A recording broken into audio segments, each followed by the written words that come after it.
जलन। ममता बहुत ही सीधी और प्यारी लड़की थी, वहीं सुनील एक सरल और आगे बढ़ने की सोच रखने वाला लड़का। सुनील, बेटा सुनील कहाँ है? अरे जरा एक गिलास पानी तो दे दो। हाँ माँ, अभी आया। क्या माँ, पानी तेरे सर के पास ही तो रखा है, क्या हो गया है? तबीयत खराब है क्या? अरे नहीं नहीं, वो उठने का मन ही नहीं कर रहा था तो देखा ही नहीं। वैसे क्या कर रहा है? यहाँ बैठ ना मेरे पास। माँ पढ़ रहा था। वो क्या है ना, नौकरी में तो वक्त नहीं मिलता, अब ऑफिस से घर आकर ही तो वक्त मिलता है। अच्छा अच्छा ठीक है, पढ़ ले जा बेटा। सुनील पढ़ लिख कर और आगे बढ़ना चाहता था, लेकिन माँ की तबीयत खराब देखकर सोचता है कि शादी ही कर ले। कब तक माँ का ख्याल वो अकेले रख पाएगा? तो एक दिन, माँ ये ममता है, मैंने इससे शादी कर ली है।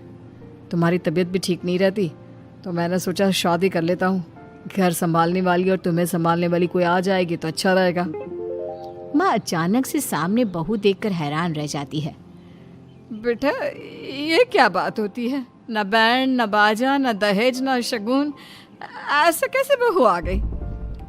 माँ तू तो जानती है मैं नौकरी के साथ पढ़ाई कर रहा हूँ, तो कहाँ से इतना पैसा बचा पाता कि धूमधाम से शादी करता। वैसे भी माँ, लोग तो आकर खाकर निकल जाएंगे, इसलिए बस वैसे ही। माँ जी, मैं आपका ख्याल रखूंगी। वैसे भी ये आगे की पढ़ाई कर रहे हैं, अच्छा कुछ कर गए तो सबके दिन फिर से अच्छे आ जाएंगे। सास को ममता की बात ठीक तो लगती है, लेकिन मन में कहीं ना कहीं लगता है कि कहीं बहू बेटे को लेकर फुर्र ना हो जाए और फिर तो वो रह जाएगी अकेली। बेटा देख, मेरा जो कुछ भी है वो सुनील ही है, और सुनील का भी अब इस दुनिया में मैं ही हूँ और कोई नहीं। क्या सुनील? बिल्कुल माँ, लेकिन आज से ममता भी मेरे जीवन का अहम हिस्सा है, जैसे तू है। सास को बड़ा बुरा लगता है कि उसकी सल्तनत में कोई और हिस्सेदार कैसे हो सकता है। कैसे कोई और उसके 30 साल के बेटे की जिंदगी में अचानक से आकर बराबर का हिस्सेदार बन सकता है। देख बहू, मैं भले थोड़ा बीमार रहती हूँ, लेकिन इसका मतलब यह नहीं कि घर की चीज़ों में मेरा कंट्रोल खत्म हो गया है। मैं आज भी इस घर की रानी हूँ, समझी? बेटा सोचता है कि ये माँ को अचानक से क्या हो गया। कल तक जो माँ कहती थी कि जिंदगी का कोई भरोसा नहीं, वो अचानक से जंग के मैदान की झांसी की रानी कैसे बन गई?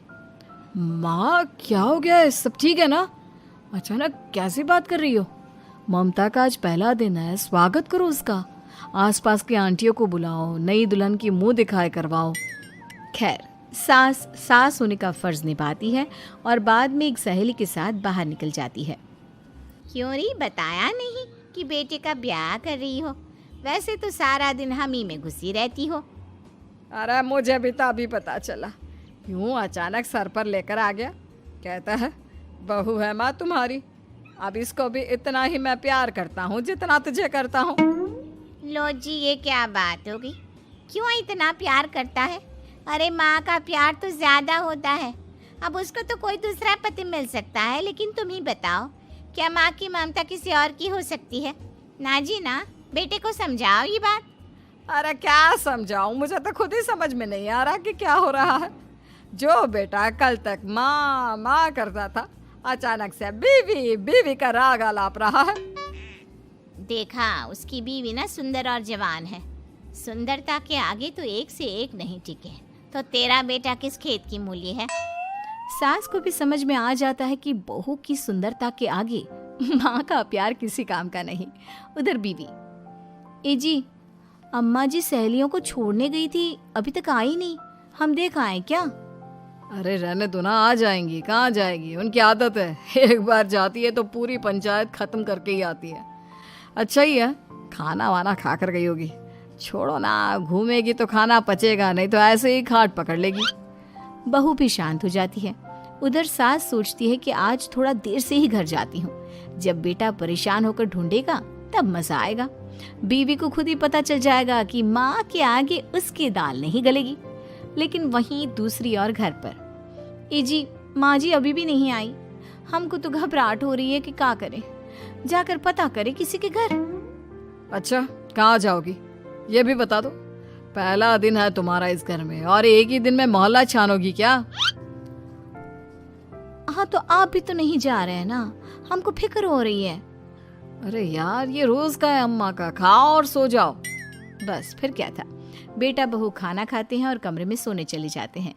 उधर जब सास को कोई देखने नहीं आता तो वो हार कर घर आ जाती है, जहाँ वो देखती है कि सारे घर की लाइट्स बंद है। सास को गुस्सा आता है, बहू, ममता बहू कहाँ हो? लेकिन सारे दिन की थकी बहू को ऐसी नींद आती है जैसे किसी ने भांग की गोली खिला दी हो। वो तो नहीं उठती, उठकर आ जाता है बेटा। अरे क्या बात है अम्मा, काहे चिल्ला रही हो? अरे सो जाओ ना, सुबह की थकी है बहू, वो सो रही है। जोर से बोलोगी तो नींद खुल जाएगी उसकी। माँ को गुस्सा आ जाता है। फिलहाल तो सो जाती है, लेकिन मन ही मन ढेर सारा जहर बहू के लिए भरा होता है। सुबह बहू चाय बना रही होती है कि सास धीरे से गैस तेज कर देती है, जिससे चाय का बर्तन जल जाता है। और जैसे ही बहू चाय का बर्तन उठाती है, उसका हाथ जल जाता है। मेरा हाथ जल गया। वो जोर जोर से चिल्लाकर इधर उधर भागती है कि सास थोड़ी देर में उसके हाथ में पानी डाल देती है। हाय रे बहू, क्या कर रही हो? पहली बार रसोई छुई हो क्या? सासू माँ, गलती से गैस तेज रह गई थी और बर्तन जल गया, जिससे मेरा हाथ जल गया। हाय रे, कितना गंदा दाग, छी छी छी छी, मुझे तो उल्टी आ रही है तेरा गला हुआ मांस देखकर।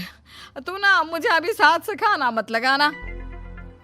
बहू भी खुद का हाथ देखती है तो उसे भी रोना आ जाता है। कुछ दिनों के बाद सास की सहेली आती है, बहू चाय बनाकर लाती है। उसके जाने के बाद सहेली कहती है, बहू की सुंदरता ऐसी है कि कोई भी दीवाना हो जाए। वैसे तेरे बेटे का क्या हाल है? अरे वैसा ही है, बहू के पीछे लट्टू। क्या करूं, कुछ समझ में नहीं आ रहा। मैंने तो बहू के चेहरे पर दिवाली के पटाखे की चक्री फेंक दी, उसका पूरा चेहरा जल गया। अब देखो ना रही सुंदरता, और ना ही अब मेरा बेटा उसे पूछता है। अरे अब तो वो उसे छोड़कर दूसरी भी देखने को बोल गया है मुझे। बहू सारी बात सुन रही होती है। आंटी, एक बात बताइए, क्या भरोसा है कि दूसरी सही आए और आपके अनुसार रहे? देखिए आंटी, मेरी सासू माँ को गलत बात सिखाने की जरूरत नहीं है। हमारा परिवार साथ में खुशी से रह रहा है। देख बहू, मेरी सहेली की बेइज्जती ना कर, वही अच्छा रहेगा तेरे लिए, समझी? बहू नहीं मानती है। वो बार बार उनकी सहेली को घर से निकल जाने को कहती है। तभी सास की सहेली पास के चूल्हे से लकड़ी लाकर बहू के चेहरे पर लगा देती है। बहू जोर जोर से रोने लगती है। अरे ये क्या कर दिया? मैंने कहा किया, ये तो तूने किया। तू ही नहीं चाहती थी कि बहू बेटे के साथ रहे, भला मैं क्यों करूंगी? मैं तो चली, निपटो अब। बहू रो रही होती है, दर्द से चिल्ला रही होती है, लेकिन सास उसे डॉक्टर के पास नहीं ले जाती। तभी पति आता है। क्या हो गया ममता? ये दाग कैसे लगा?